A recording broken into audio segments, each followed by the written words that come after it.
Satrio kaget melihat kedatangan Rose secara tiba-tiba. "Mas, kamu mau ngapain anakku?" tanya Rose. "Rose, kamu dengerin dulu penjelasan aku. Ini gak seperti yang kamu bayangkan," ucap Satrio ketakutan. "Terus, kamu ngapain di sini?" marah Rose semakin menjadi. "Di kamar Mila itu ada kecoa masuk, makanya aku mau usir kecoa itu keluar." "Jelas saja Mila berteriak, karena dia takut kecoa," ucap Satrio. Disitulah amarah Rose mulai reda dengan penjelasan Satrio. Oh gitu ya. Astaga, aku sampai berburuk sangka," ucap Rose. "Makanya, pikir dulu sebelum marah." "Kamu ini aneh," marah Satrio. Satrio keluar dari kamar itu. Rose menghampiri Mila yang terlihat sangat ketakutan. "Mila, kamu gak apa-apa nak?" tanya Rose. Tiba-tiba Rose merasakan suhu tubuh Mila yang panas, seperti demam. "Mila, kamu lagi gak enak badan?" tanya Rose cemas. "Aku gak tahu mah, rasanya badan Mila remuk," ucap Mila. "Kamu tiduran dulu ya, biar mama panggilin Om Satrio," ucap Rose. Mendengar itu Satrio bergegas ke kamar Mila. Satrio menatap Rose dengan tajam seraya mengisyaratkan. "Rose, kamu keluar dulu deh. Siapin teh hangat untuk Mila," ucap Satrio. Rose pun keluar dari kamar Mila. Kamar pun dikunci oleh Satrio. Satrio pun duduk sambil membuka kancing piyama Mila. Tanpa stetoskop, Satrio menyentuh dahi hingga payudara. "Memangnya ini cara Anda memeriksa pasien?" tanya Mila sinis. "Gak semua pasien.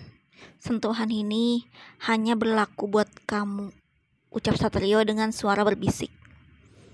"Aku risih disentuh," ucap Mila. "Setidaknya hal ini bisa meningkatkan gairah kamu," ucap Satrio. "Lepaskan atau aku menjerit," marah Mila. "Silahkan saja menjerit. Yang aku anehkan, kenapa kamu jauhi aku dari kemarin? Salahku apa? Dan di mana?" tanya Satrio. "Kamu gak salah mas, mungkin aku yang temperamen," ucap Mila. "Kalau gitu kembalilah seperti dulu. Aku sayang sama kamu," ucap Satrio. "Mas, aku gak enak badan. Keluarlah," ucap Mila. Satrio pun keluar dari kamar Mila. Rose yang tengah duduk di sofa menghampiri Satrio. "Mas, gimana? Mila sakit apa?" tanya Rose. "Dia kayaknya mau radang tenggorokan," ucap Satrio. "Kok kayaknya sih mas? Kamu kan dokter, harusnya diagnosismu jelas," ucap Rose. "Bagaimana aku mau periksa dia, sedangkan dia saja marah sama aku," ucap Satrio. "Apa masalahnya? Kenapa dia marah sama kamu?" tanya Rose heran. "Kemarin aku bentak dia, soalnya dia berkelahi sama temannya," ucap Satrio pada Rose. Satrio pun bergegas siap-siap ke kantor. "Maaf ya mas, Mila kan masih remaja. Wajar saja kalau sikapnya masih seperti itu," ucap Rose. Mendengar kabar Mila yang tengah sakit, Hana dan Bella datang untuk menjenguk Mila ke apartemen Rose. Mereka datang membawa buah-buahan untuk sahabat barunya. "Pagi tante, Milanya ada?" tanya Bella. "Ada, kalian siapa ya?" tanya Rose. "Kita teman sekelasnya Mila," ucap Hana. "Oh ya, silahkan masuk," ucap Rose. Hana dan Bella dipersilahkan masuk ke kamar Mila. Mereka pun saling berpelukan. "Mil, kita kaget denger lo sakit," ucap Hana. "Doain ya biar gue cepet sembuh," ucap Mila.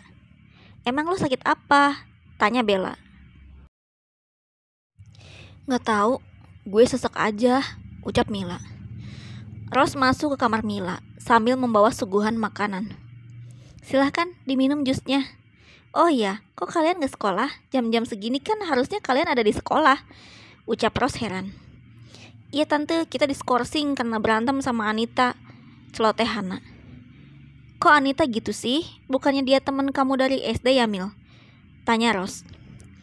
"Ma, semakin dewasa kita makin sulit untuk sefrekuensi. Lagian aku udah males temenan sama Anita," ucap Mila.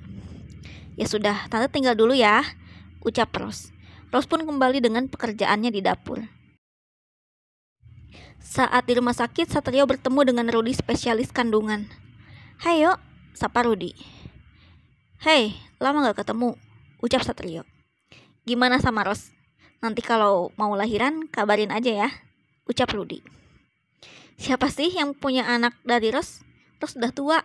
Kalau dia hamil malah beresiko, ucap Satrio. Ya juga sih, ucap Rudi.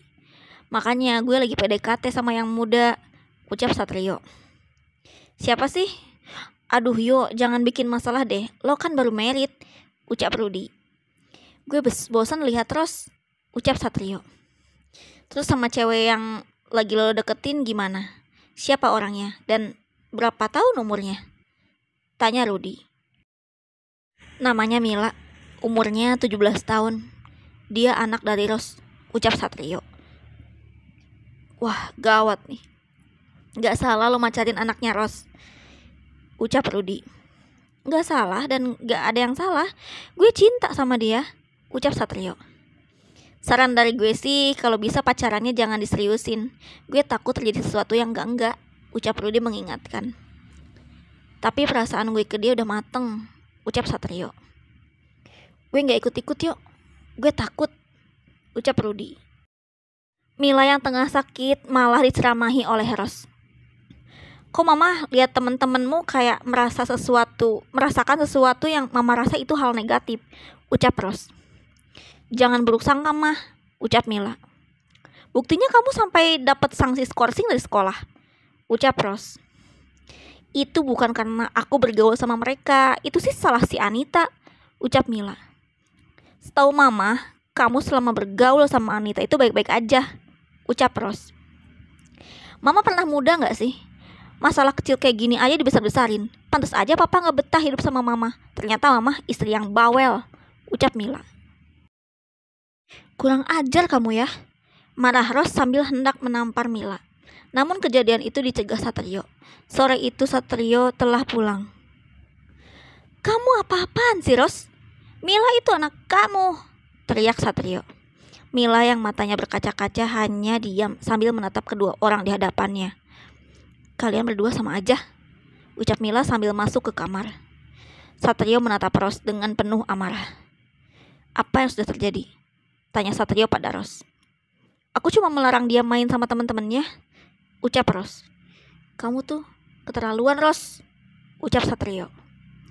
Ya aku harus apa sekarang? Mila pasti benci banget sama aku, ucap Ros dengan penuh kecemasan. Biar aku yang bujuk dia. Kamu tunggu di sini saja, ucap Satrio. Satrio pun perlahan masuk ke kamar Mila dan melihat Mila yang tengah membereskan bajunya. Hei, kamu mau kemana? Tanya Satrio dengan nada yang lembut. Aku mau pulang, ucap Mila. Segampang itu kamu mau pergi ninggalin aku, padahal peluang kita untuk semakin dekat sudah di depan mata, ucap Satrio. Maaf tapi aku gak mau ngelanjutin cinta terlalang ini, ucap Mila. Satrio hanya diam mendengar ucapan Mila. Baiklah, kamu mau pulang? Tapi pastikan badanmu sudah baik-baik saja, ucap Satrio. Iya, aku udah sehat, ucap Mila. Mila yang sudah siap pergi tanpa pamit pada Ros. Ros terus mengemis meminta maaf pada anaknya. Mila yang sudah di dalam mobil tak menggubris ucapan Ros. Nak, maafin mama. Kalau mau main sama teman-temanmu silahkan, mama gak akan larang lagi, asalkan kamu mau maafin mama dan jangan diam seperti ini terus, ucap Ros sambil menangis. Sudah Ros, aku mau antarkan Mila dulu, ucap Satrio. Mobil yang dikendarai Satrio pun berlalu, namun Ros masih terpaku. Dia masih dalam keadaan bersalah. Sementara itu di dalam mobil, Mila masih diam dengan wajahnya yang pucat. Kamu yakin kita mau putus setelah apa yang telah kita jalanin sejauh ini? Tanya Satrio. Maafin aku mas, bukannya aku gak hargain pengorbanan kamu. Aku kasihan sama mama yang benar-benar mencintai kamu dengan tulus, batin Mila. Mil, jangan nangis terus. Aku butuh jawaban kamu. Oke, aku gak akan maksa. Pikirkan dulu sematang-matangnya, ucap Satrio. Sesampainya di rumah Bobby, Mila langsung membuka pintu rumah dan bergegas masuk. Bobby yang baru datang dari rumah sakit terkejut melihat Mila yang moodnya buruk. "Mila, kamu kenapa, Nak?" tanya Bobby. Mila segera masuk ke dalam kamarnya.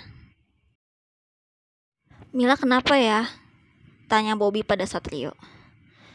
"Tadi sempat salah paham antara aku, Mila, dan Ros," ucap Satrio.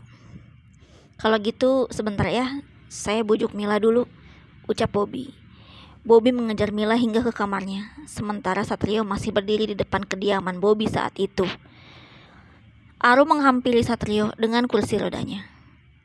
"Pak Satrio," sapa Arum. Mbak Arum," sapa Satrio. "Sebaiknya jauhi Mila. Dia bukan gadis yang sepadan dengan Anda.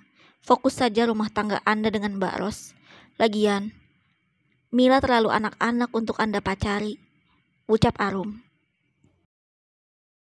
"Maaf Mbak Arum, mungkin ini soal hati dan saya nggak mau hati saya tersiksa mencintai Mila," ucap Satrio. "Lantas kenapa Anda masih berdiri di sini?" tanya Arum. "Saya tidak akan pergi. Saya butuh bicara dengan Bobby," ucap Satrio. Sontak saja Arum terkejut dengan rencana Satrio tersebut. Ya Tuhan, apa yang mau Pak Satrio katakan? Apa dia mau menyatakan perasaannya terhadap Mila pada Mas Bobby? Ini jangan sampai terjadi, batin Arum yang mulai ketakutan, hingga tangannya bergetar. "Mbak Arum, Anda kenapa?" tanya Satrio.